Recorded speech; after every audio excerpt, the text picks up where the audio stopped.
Ouais, salut tout le monde, c'est Stachi41. Alors aujourd'hui, on va parler de la suite du Chronos.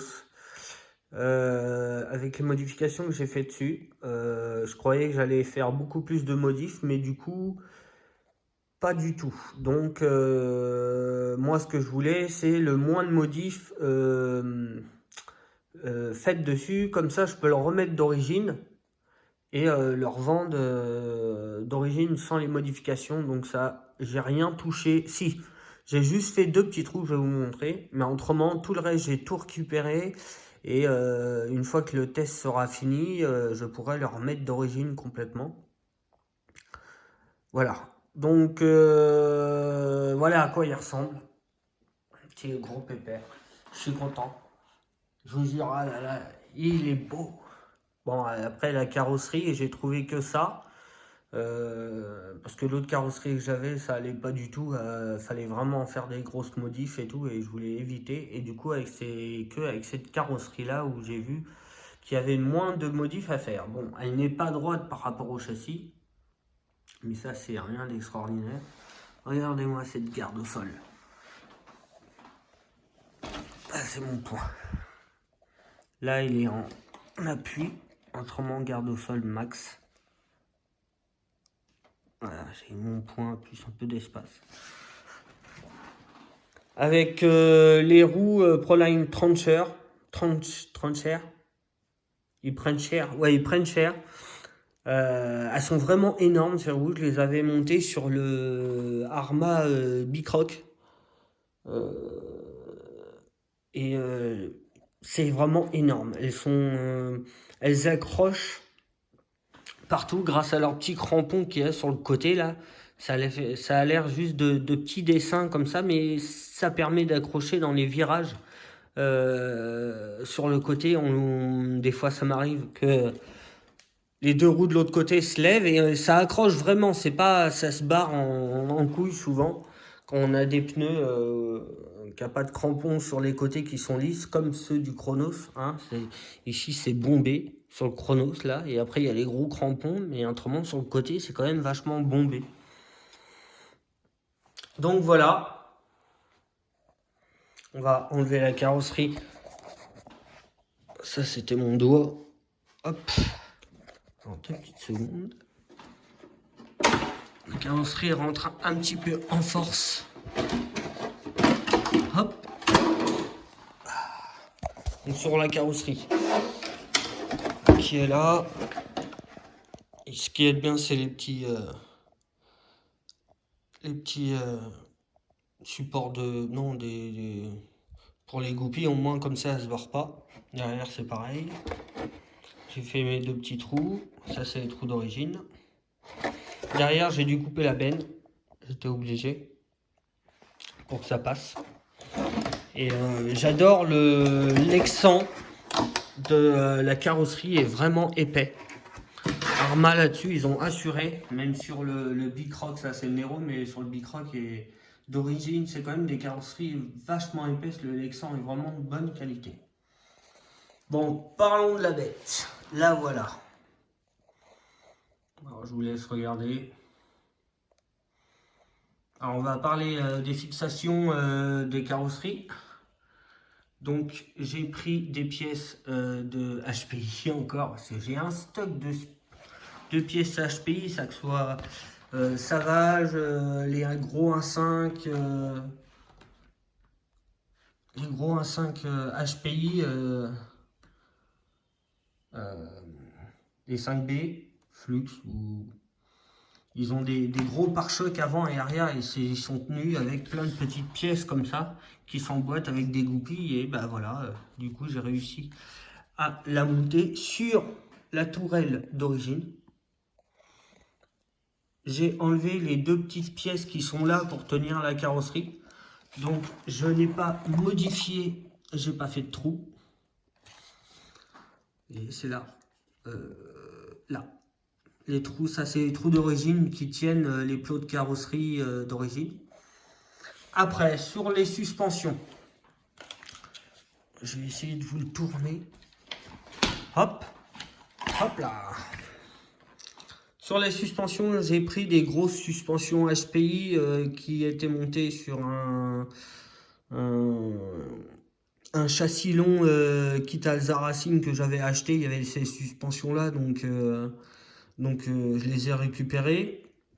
Donc j'ai réussi à les monter sur le Chronos. Je n'ai pas fait de modification sur les triangles comme je vous avais montré, du coup ça rentre. J'ai juste fait des modifications sur la tourelle avant.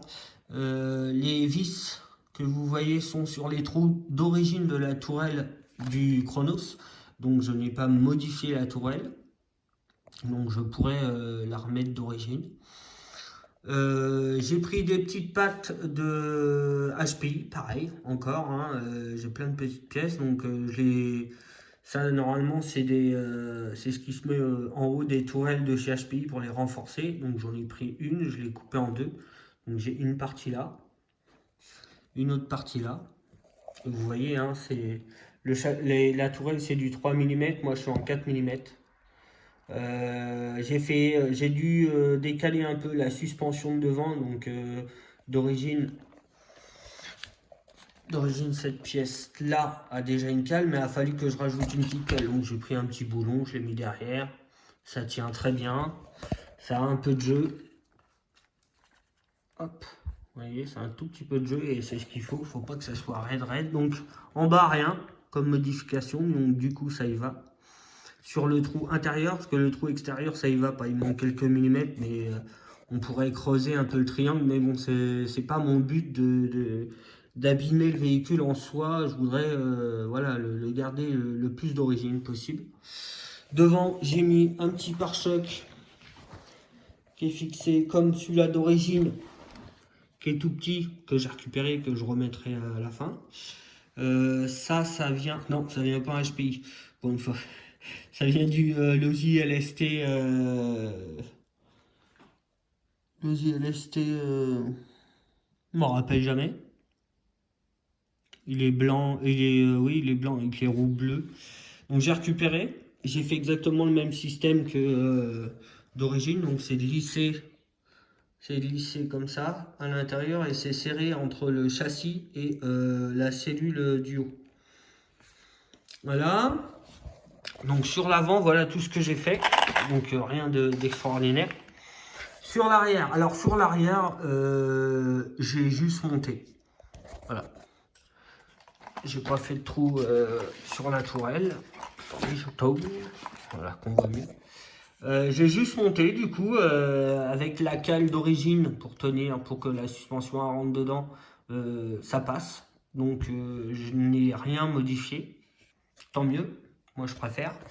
En bas ça passe juste, mais ça passe. C'est de l'autre côté aussi, hein, vous voyez, ça passe. Donc pareil que devant, obligé de prendre le trou intérieur parce que celui-là d'extérieur fallait modifier.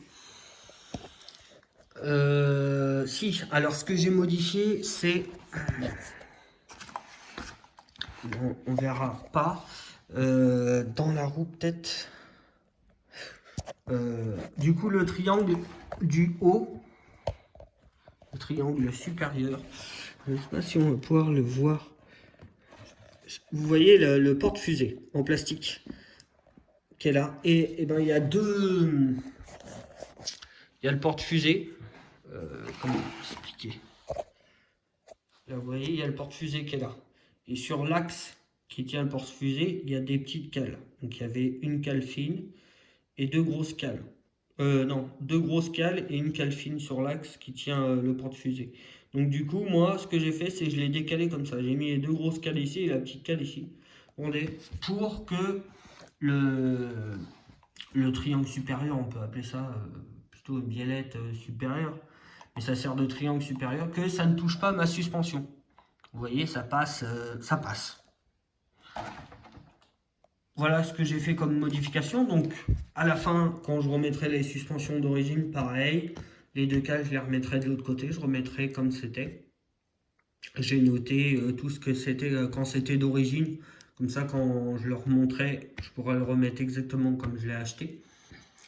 Ah oui, et les deux petits trous que j'ai fait, vous voyez les portes d'origine, les plots d'origine, ça me posait problème parce que je me disais si je les coupe pour modifier, pour me fixer sur la barre qui est là, ça modifie tout, donc ça me faisait chier. Donc du coup, encore une petite pièce HPI qui m'a bien servi. Euh, du coup, j'ai juste percé un petit trou là à la base du triangle, je sais pas si vous voyez, à l'intérieur, voilà. J'ai juste percé un petit trou là, en 2,5 parce que c'est du 3, donc les trous de la pièce sont en 3 et le petit trou que j'ai fait était en 2,5, donc j'ai traversé.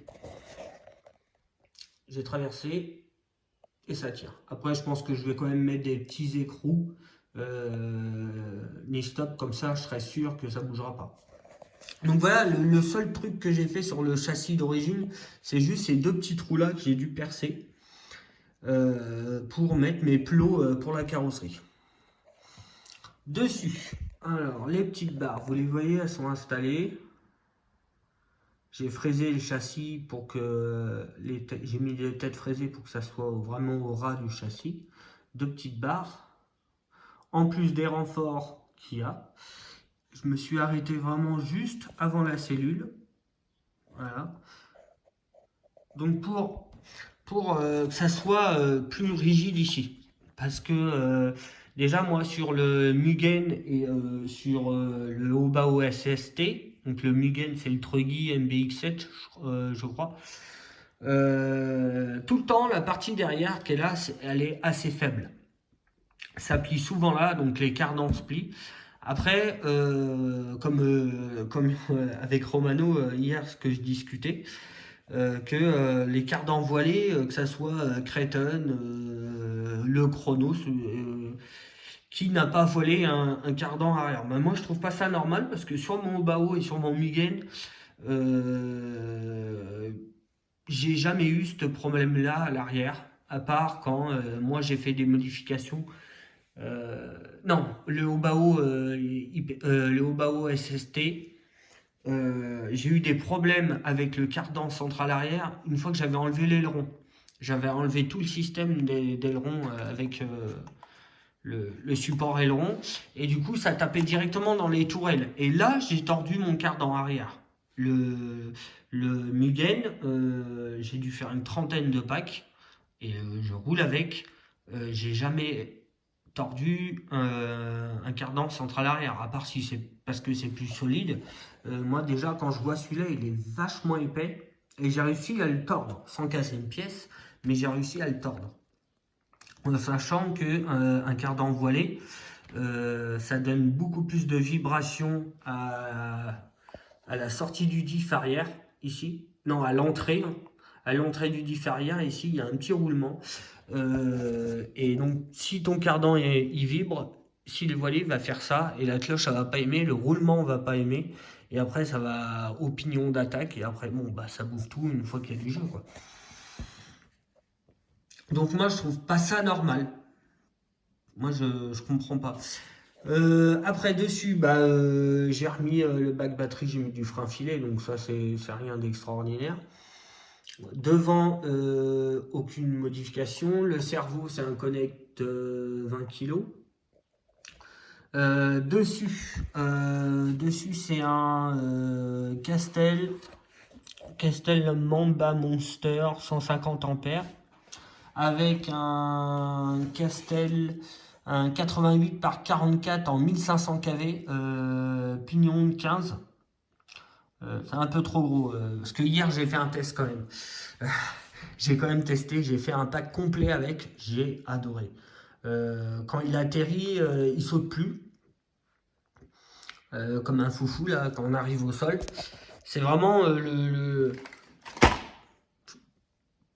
Je vais faire la vidéo là, cet après-midi, je vais rouler avec, je vais faire une vidéo, vous allez voir comment il se comporte par rapport à celui-là d'origine. Les suspensions font énormément de travail. Je ne touche pas le sol. À fond là, je ne touche pas le sol. Devant c'est pareil, je ne touche pas le sol. Les roues font un énorme travail aussi. Elles font pas le rôle d'amortisseur, mais elles amortissent quand même vachement plus les chocs par rapport à un pneu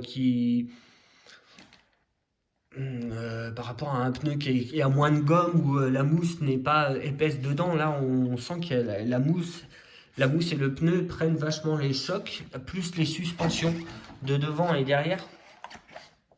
C'est vraiment agréable à conduire. Après, le pignon moteur, oui, il est trop gros. Pignon de 15 hier, il a chauffé, puis j'ai trop de couple. Donc à réduire, je pense que je vais passer sur un 13. On va enlever dedans pour voir ce que ça donne. Après, le pack, le moteur, j'arrivais à mettre la main dessus. C'était chaud, mais je devais être dans les 50, 60. Oui, 50, 60, puisque je restais dessus, mais pas longtemps quand même. Voilà. Tout ce que j'ai fait dessus. Si, les diffs. Alors, les diffs, je suis passé. J'ai laissé graisser, hein, je les ai juste ouverts. Les diffs avaient 2 packs. Donc, j'ai juste ouvert, j'ai rien nettoyé. C'était propre dedans, mais vide. Bah, vide, non, il n'y avait que de la graisse. Et du coup, moi, j'ai rajouté de l'huile. Donc, derrière, je suis passé à 50 000. Devant, je suis passé à 100 000 CST. Je parle. Et centrale, 500 000 CST. Donc le central à la main, j'arrive pas à le tourner. Il faut vraiment que je mette des tournevis dans les noix et que je force pour... Donc il est bien dur comme je voulais.